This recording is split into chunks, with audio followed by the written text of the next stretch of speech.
check this out. Morning newspaper. Homes and income properties.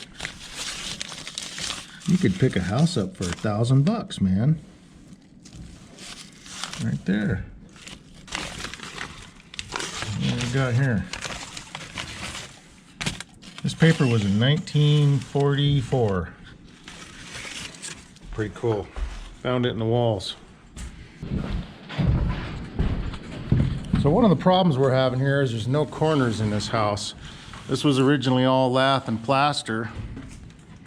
And as you can see, they just have the wall here. But the problem was they ran the lath originally, you know, around the shell of the entire house, and they later added these walls. That's what it looks like to me anyways. And then of course, you know, the wall was put over the plaster, and then, you know, the new lath was tacked onto these walls, and then additional plaster was added.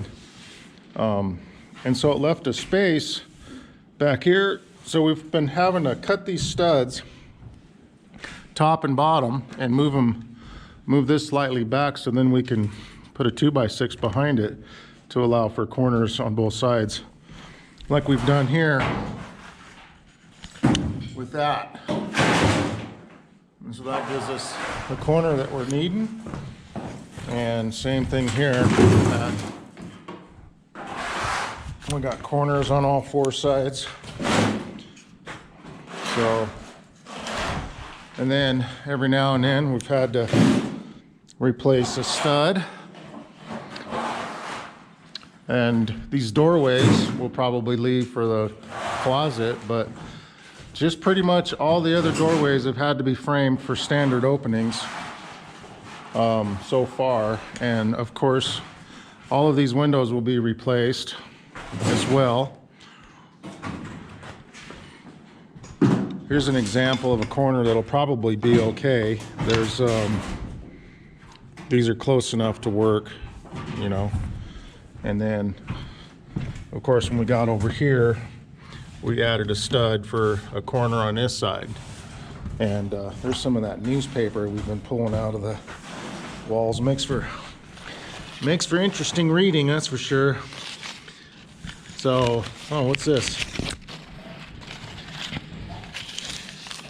Okay, so for 25 cents, let me see, what can you buy for 25 cents? A torpedo boat? I'm not sure that's what's for sale, but it's pretty cool. Labor Day, 1942. That's what that paper says. Labor Day, 1942. So this house, according to the rancher, was actually built back in the late 1800s, around 1880 is what I've understood. And its original location was not here.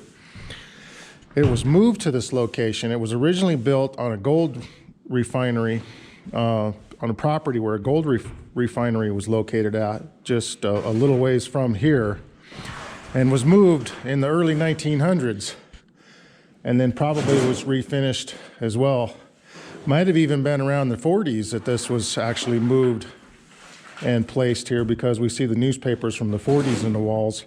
So they might have at that time decided to plaster everything to make it more modern. And of course, there probably was not electricity in here either, because of the fact that they have actual Romex in the ceiling and in the walls. Much of that's been taken out, but so that tells me that wiring was probably put in around the time that Romex came out, which post-dated the knob and tube. So this was probably landed here without plumbing or electricity originally. And here's some of the plumbing, all copper and steel, and no dielectric unions or nothing, and just coupled it right up in there. Seemed to work just fine. And copper drain pipes. The fire originally started in here. You can see I guess it was an electrical fire. This is actually a copper vent pipe here. A pretty valuable piece of copper now. But remember, we're close to Butte, which was the copper capital of probably the world at the time. Copper was very abundant. Here's our new sub panel that's been placed, and this is going to get heated up soon, and hopefully we're going to have some heat in this building, because right now it's windy outside. Not particularly too cold, but with the wind chill,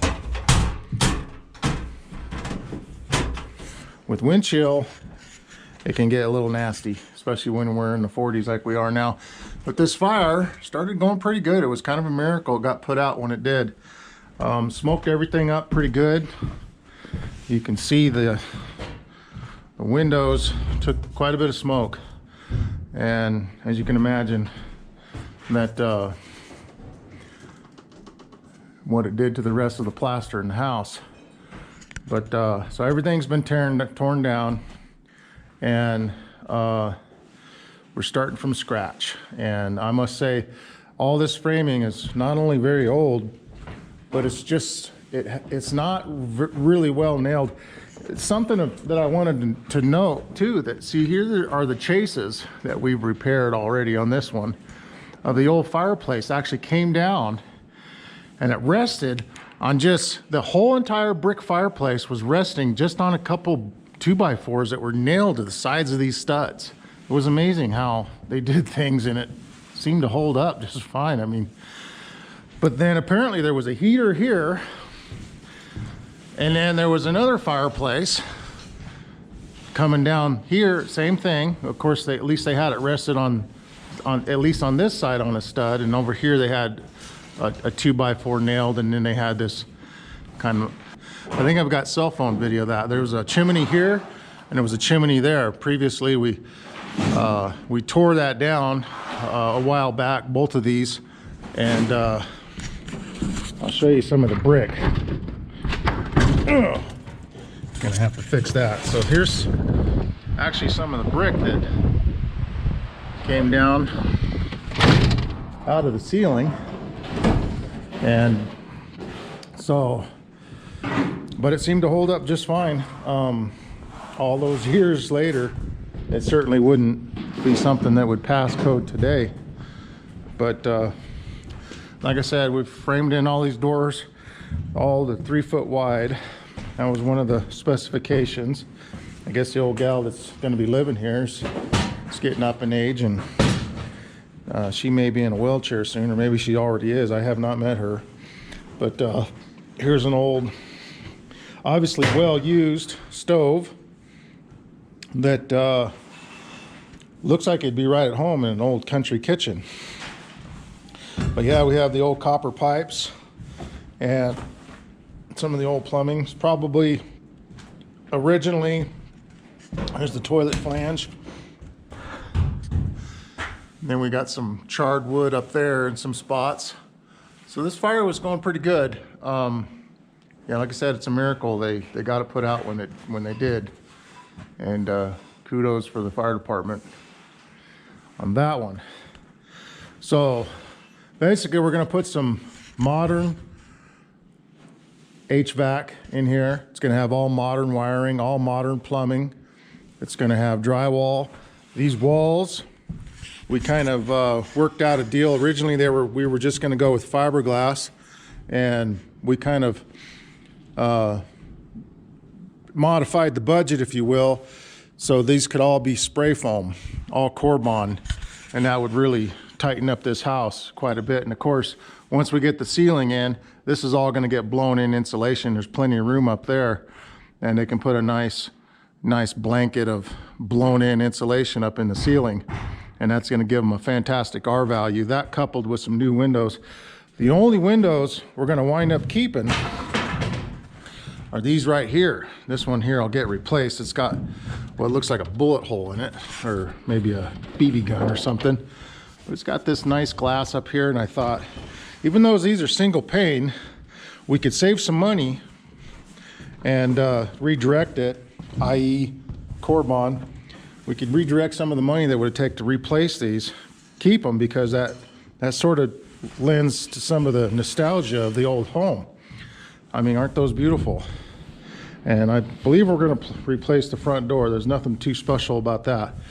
But, you know, with the new front door. And so these will be the only non-modern windows in the house after we're all done. These will be all replaced, of course. And the floor's nice, but we're going to go over it. I don't think they're going to refinish these. It'd just be, it would be cost prohibitive, okay? And so we're probably going to go over all of this with subfloor. This building in here, this was an add-on. I guess this was a kit house back in the little kit building back in the day. I don't know if you could see this, but this thing is sloped something fierce. I mean, I could roll a marble right down this floor like no problem. And it would probably pick up quite a bit of speed on its way down too. But we've tried to talk them into taking this down. They like it, so we're going to keep it. Not sure what we're going to do in here with this. I'd like to jack it up if nothing else, but the problem being, you know, there's just a lot of stress on these windows from being, well, and you can see here, this is much narrower up here than it is down here, which is interesting. So yeah, we're not sure. I would like to just tear it all down, but then we're stuck with the prospect of replacing the siding around the outside as well.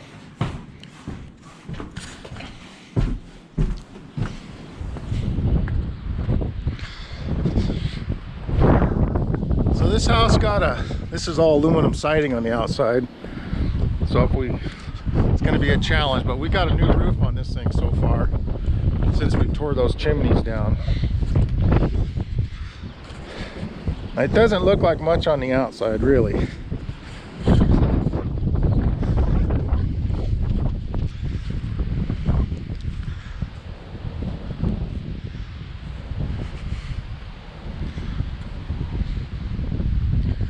And right behind the house, I got this nice little creek. Kind of, we've seen beaver back here already. We've seen muskrat. In the outhouse, they've got, oh, I got to show you this.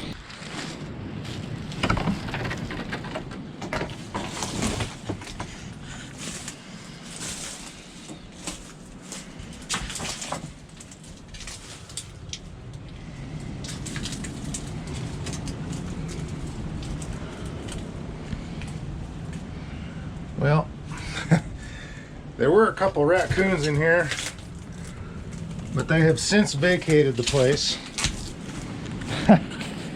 They were just here yesterday. I guess it's their time to, it's high time to wake up, greet the spring. So, yeah, looks like could use some brushing back here, some brush work.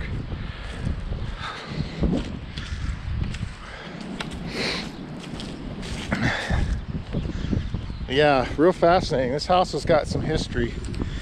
Originally, it's kind of like the one we did in Big Timber. The insurance company, of course, wants to tear these down because it's not cost effective to keep homes like these. I mean, they just require so much work to bring them back up to living standards. It's almost cheaper just to tear them down and rebuild one. But you wouldn't have the history then behind it now, would you? So there's definitely a reason right there to save these. Now Lisa here is cleaning like a maniac. It feels so good. I think I got the hint of hers. That's a good reason to wear a mask, isn't it? Yeah. And the hantavirus is a real thing, at least. We can at least say that. Yeah. Did you see those homes for sale for $800? I did. $800 for a home, Lisa. It was right there in the paper. We should go get us one. Yeah. The funny paper?